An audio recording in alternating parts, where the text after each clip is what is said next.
শুভ সকাল বন্ধুরা, কেমন আছো তোমরা? যে যেখানেই আছো আশা করি সকলেই খুব ভালো আছো। আমরাও ভালোই আছি। তো আজকে তোমাদের দাদাভাই এসেছিলো আমাদের সঙ্গে, প্রায় আজকে হচ্ছে 7 দিন হয়ে গেল। তো আজকেও বাড়ি যাচ্ছে, আর ওর সঙ্গে আজকে আবার আমিও বাড়ি যাচ্ছি। আর অদ্রিজা থাকছে একাই। তো শুধুমাত্র আজকে রাত্রিটাই, এখন বাজে সকাল 10:30। তো আমরা 12টার ট্রেন ধরবো, এখন 10:35 বাজে, আমরা 11টার লঞ্চ ধরবো। আর রান্নাবান্না সব করে রেখেছি। অদ্রিজা রাত্রিতে পড়া আছে, এসে রাত্রিটা শুধু পাশের বাড়িতে থাকবে, পাশের ঘরে, আর না হলে ওরা কেউ এসে আমাদের ঘরে থাকবে। তো ওই বলেই যাচ্ছি। আর কালকে আবার আমি চলে আসবো, একটু দরকার আছে সেই জন্য যাচ্ছি আর কি। তো চলো, রেডি হয়ে গেছি আমরা। আর এই যে অদ্রিজা, ওর এখন স্কুলের প্রজেক্ট দিয়েছে, তো প্রজেক্ট বানাচ্ছে। দিনের বেলাতে তো কোনো অসুবিধা নেই, টিভি আছে, মানে এমনি কোনো অসুবিধা নেই, পড়াশোনা নিতে হবে। রাত্রিটা ঘুমাতে একা একা বাচ্চা মেয়ে, তো ওই জন্য বলে রেখেছি, কোনো অসুবিধা হবে না। পাশের বাড়ি সামনের বাড়ি বলে রেখেছি, তো থাকবে আজকে রাত্রিটা। আজকে অদ্রিজা একা কলকাতায় থাকুক। তো চলো, আমরা দুজনে একটু ফিরি, কালকে আবার আমি চলে আসবো। চলো। আর একটা জিনিস দেখো, হ্যাঁ চলো। ঘরে গাছপালাগুলো দেখেছো? আজকে এই গাছটাতে অনেকগুলোই ফুল ধরেছিল, ঠাকুরকেও দিয়েছি। হ্যাঁ চলো। তো চলো, টাইম হয়ে গেছে আমাদের, আসো। তা স্নান টান করে খেয়ে ঘুমাবে একটু, হ্যাঁ, তারপর করবি। অদ্রিজা আর নিচে থাও না দাদা। তো অদ্রিজা থাকলো।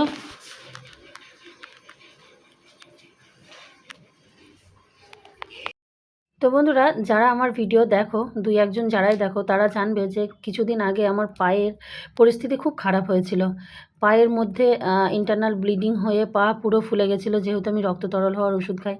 যখন আমার পাটা পুরো ফুলে যায়, তখন আমার চিকিৎসা মানে যে যা ভিডিও হয়েছে সেই ভিডিওগুলো আমি তোমাদেরকে দিতে থাকি। কিন্তু যখন থেকে এটা আমার শুরু হয়েছিল, মানে যেদিন থেকে শুরু হয়েছিল আর কি, সেই 2 দিন ভিডিও আমার করা ছিল, কিন্তু তোমাদেরকে আপলোড করা হয়নি। তো আমি যেহেতু ডেলি লাইফস্টাইল ভিডিও আপলোড করি, মানে শুধুমাত্র এটা আমার একটা মানে আর্নিংয়ের জায়গা নয়, যে না এটা আমি উপার্জন করব সেই আশায়, কিংবা করছি সেই আশাতে করা, সেটা নয়। এটাতে এই প্ল্যাটফর্মে যখন এসেছিলাম তখনই স্বপ্ন ছিল যে না, ক্ষুদ্র ক্ষুদ্র স্মৃতিগুলো যদি রাখি ডেলি আপডেট, তাহলে একটা আমার জীবনটাও আমি পরে আপডেট করে দেখতে পারবো। তো সেই জন্য আর কি। তো এই 2 দিনের ভিডিও কিন্তু দেওয়া হয়নি। তো 2 দিনের ভিডিও আমি এখন দিচ্ছি। যেদিন আমার পায়ে ব্যথা প্রথম শুরু হয়, সেই দিন হচ্ছে তোমাদের দাদাভাই কলকাতায় ছিল, তো ওর সঙ্গে আমি বাড়িতে ফিরছিলাম। তখন কিন্তু আমি সম্পূর্ণ সুস্থ ছিলাম। তো একদিনের জন্য অদ্রিজাকে বাড়িতে রেখে, কলকাতায় রেখে, তো এখানে আমার ননদের বাড়ি আছে পাশের ঘরে, ওদেরকে বলে আমি অদ্রিজার বাবার সঙ্গে একদিন বাড়ি গেছিলাম, যে বাড়িতে আমটাম আছে সেগুলো নিয়ে আসবো, কারণ ও পরের সপ্তাহে আসবে না। তো সেই দিন ট্রেনে যেতে যেতে কালনা স্টেশনে ঢোকার আগে প্রচণ্ড বৃষ্টি, মানে এত বীভৎস বৃষ্টি যে 15-20 মিনিট ট্রেন চলাচল করেনি, আটকে ছিল। তো সেই যে ট্রেন জার্নি শুরু করলাম আমি, তো আমাদের পুরো হাওড়া থেকে কাটোয়া, মানে আমরা যে স্টেশনে নামবো, পুরো পাক্কা 3 ঘন্টা লাগে। তো 3 ঘন্টা যাওয়ার পরে আমার পাটা একটু ফুলে যায় হালকা। বাড়িতে ঢুকলাম, আর ট্রেনে আস্তে আস্তে তো প্রচুর বৃষ্টি হয়েছে।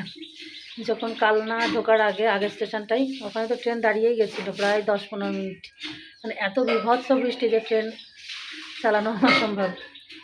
তা এখন ঢুকলাম, আর প্রচুর বৃষ্টি হয়েছে। আমরা আসছিলাম তো ঝিরিঝিরি বৃষ্টি হচ্ছিল, দাঁড়ায়নি, মানে ভিজে ভিজে গেছে একটু একটু। আর অবস্থা দেখো, বাড়িতে মানুষজন না থাকলে কি হয় দেখাচ্ছি তোমাদেরকে, ব্যাক ক্যামেরায় দাঁড়াও। যে কথাটা বলছিলাম আর কি, তারপরে তো বাড়িতে চলে আসি, প্রচুর বৃষ্টি হচ্ছে। আর সেইখান থেকে ভাবলাম যে পায়ে হয়তো ট্রেনে এসেছি, তাই জন্য পায়ে ব্যথা করছে। তো সেই দিন থেকে আমার শুরু। তো প্রথমে আমরা ভেবেছি, আমি নিজে জানি যে আমার পায়ে কোনো মচকা লাগেনি, চোট পাইনি। আর এই যে তোমার দাদাভাই বলছে না চোট লেগেছে, ও যাকে বলছে যে এরকম এরকম হতে পারে তারাই বলছে চোট লেগেছে, কিন্তু আমি যেহেতু জানি নিজের শরীর, আমি যদি কোথাও ব্যথা পেতাম, চোট পেতাম, কিন্তু আমি নিজে বুঝতে পারতাম, কিন্তু আমার চোট লাগেনি। তো সেইটাই আস্তে আস্তে ভয়ঙ্কর একটা আকার ধারণ করেছিল, যদিও এখনও পর্যন্ত আমার পা ঠিক হয়নি, এখনও পর্যন্ত এটা চিকিৎসার মধ্যে আছে, এখনও পর্যন্ত ব্যথা যন্ত্রণা সবই আছে। যে ভয়ঙ্কর পরিস্থিতি হয়েছিল সেইটা কমেছে। তো সেইটাই ভিডিওটাই আজকে তোমাদেরকে আপলোড করছি। আর এই যে ড্রাগন, এটা হচ্ছে অদ্রিজা লাগিয়েছিল। অদ্রিজা টিউশন যেত, ওখান থেকে একটা ছোট্ট ডাল এনে লাগিয়েছিল। তো এই গাছে 3টে ড্রাগন ফল ছিল, ওই জন্য অদ্রিজা আরও বলল যে মা তুমি যাও, না হলে আর অদ্রিজার বাবা সামনের সপ্তাহে আর যেতে পারবে না, যেহেতু ওখানে কাটিয়ে আসলো অনেক দিন। তো এই জন্য আরও আশা যে একটু ফল মানে আম, গাছের আম, তারপরে হচ্ছে এই ড্রাগন নিয়ে যাব। তো ওই পাশে যে ড্রাগন ফলটা দেখছো, ওই ফলটা কিন্তু অনেক কদিন পেকেছে। আমাদের এখান থেকেও ফোন করেছিল আমার এক মানে ভাসুর। তো ওই ফলটা পেকে ফেটে গেছে অনেকটা। আর ওই ফলটা আমরা বাদশার দিয়ে বাড়িতে কেটে খেয়েছিলাম। আর ওই যে 2টো ফল, সেই 2টো আবার কলকাতায় নিয়ে এসেছিলাম। তো এসেই দেখো এই যে মাঠে চলে এসেছি, কারণ মনটা তো মাঠেই পড়ে থাকে। আর মাঠে এই যে কারণ যেহেতু আবার আমি আগামীকালই বেরিয়ে যাব, শুধুমাত্র রাতটুকু, এখন বেজে গেছে 4টে 4:30। তো রাতের মধ্যেই এসে যতটুকু শাকসবজি যা কিছু গোছানো যায় আমরা সোজা চলে এসেছি মাঠে। তো এখন গুছিয়ে গাছিয়ে রাখবো, কারণ আগামীকাল আবার সকালে 2টো রান্নাবাড়া করে আমি আবারও চলে যাব কলকাতায়। তা সেই দিন থেকেই আমার কিন্তু পায়ের সূচনাটা হয়। তো সেই ভিডিওটাই পড়েছিল। তো আজকে ভাবলাম সেটাই তোমাদের সঙ্গে শেয়ার করি। তারপরে মানে এখানে থাকাকালীনও কিন্তু আমার পায়ে অত সমস্যা ছিল না। যখন আস্তে, আস্তে কলকাতায় পৌঁছালাম, আস্তে, আস্তে, আস্তে তোমরা তো দেখেছো যারা আমার ভিডিও দেখো, যে পাটা কি ভয়ঙ্কর আকার ধারণ করেছিল। শুধু পাটা নয়, সেই সঙ্গে আমার জীবনটাও। মানে আমার পায়ে যে ঘটনাটা ঘটেছিল সেটা যদি আমার ব্রেনে হতো, আমি সঙ্গে সঙ্গেই মারা যেতাম। পটল পোড়াই খাওয়ার না, ভালো ভালো পটল তো। পটল তুলতে হবে কালকে না হলে পরশু দিন তুলবো। হ্যাঁ, এই দেখো এবছর পটলের অবস্থা দেখো। আর বছর এই পটলের জমিতে আমি ওর সঙ্গে সবসময় থাকতাম, যতটুকুই কাজ করি ওর সঙ্গে থাকতাম আর কি। এবছর আর কিছু করতে পারিনি ও। এবছর এই যে একদম পুরো জঙ্গল হয়ে পড়ে আছে, মাচাগুলো এই যে দেখো পুরো মাচা ভেঙে গেছে। আর আমি তো এসেই মাঠে চলে এসেছি। পটল রাত্রিতে সিদ্ধ করবো নাই ভাজা করবো, যাই হোক রাত্রি তো ভাত করতে হবে। তাই থাক, আর বেশি তুলতে হবে না, অনেক তোলা হয়ে গেছে। বড়টা তুলবো না? তোলো তোলো তোলো। আর অনেক ডাটা, এই যে দেখো এই ডাটাগুলো সেদিন কলকাতায় নিয়ে গেছিলাম, খেতে কিন্তু খুব ভালো এই যে ডাটাগুলো।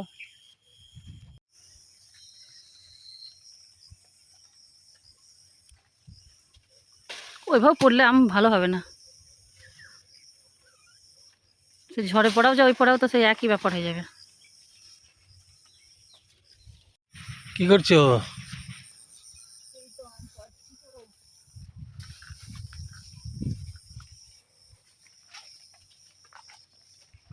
বাঙালির মাছ আর আম হয়তো ফেলেও দিতে হবে, কিন্তু তবু লোভ সামলাতে পারবে না। হ্যাঁ,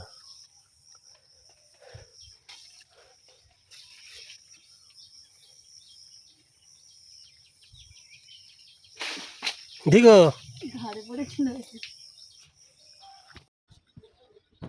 দেখো বাড়িটা সবই আছে, বাড়িতে শুধু মানুষই নেই। গাছ ফুলে ভর্তি, ওদিকে জবা গাছ, শিউলি গাছ, আর গাছগুলোতে এত বেগুন, তাও অনেক বেগুন পাড়া হয়েছে। এই যে স্বল্পত্ব গাছটার আগে যখন এসেছিলাম অনেক ফুল হচ্ছিল দেখছিলাম।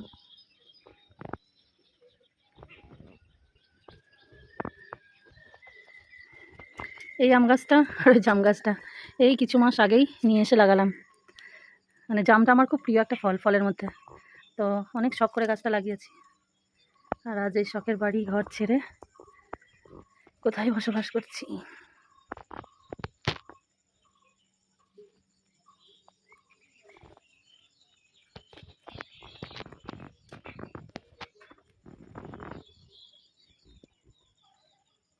তো এবছর আর ফল দেবে না, মানে ওখান থেকে বলেই দিয়েছিল এই বছরটা পরের বছর থেকে নাকি আসবে মুকুল। দেখা যাক কী হয়। জাম গাছটা অনেক বড় হয়ে গেছে।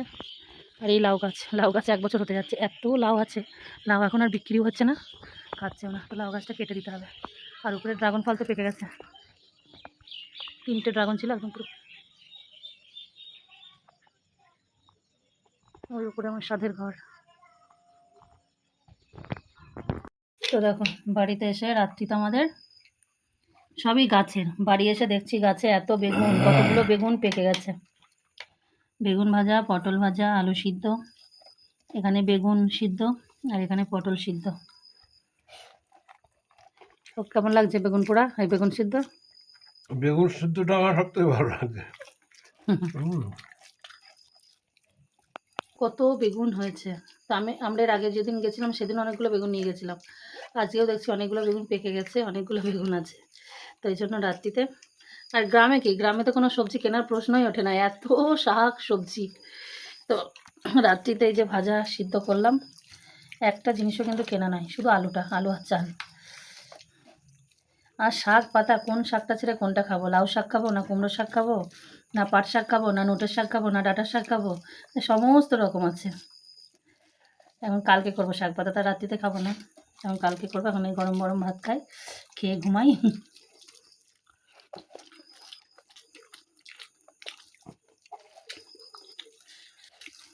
দুর্দান্ত লাগছে গরম ভাত।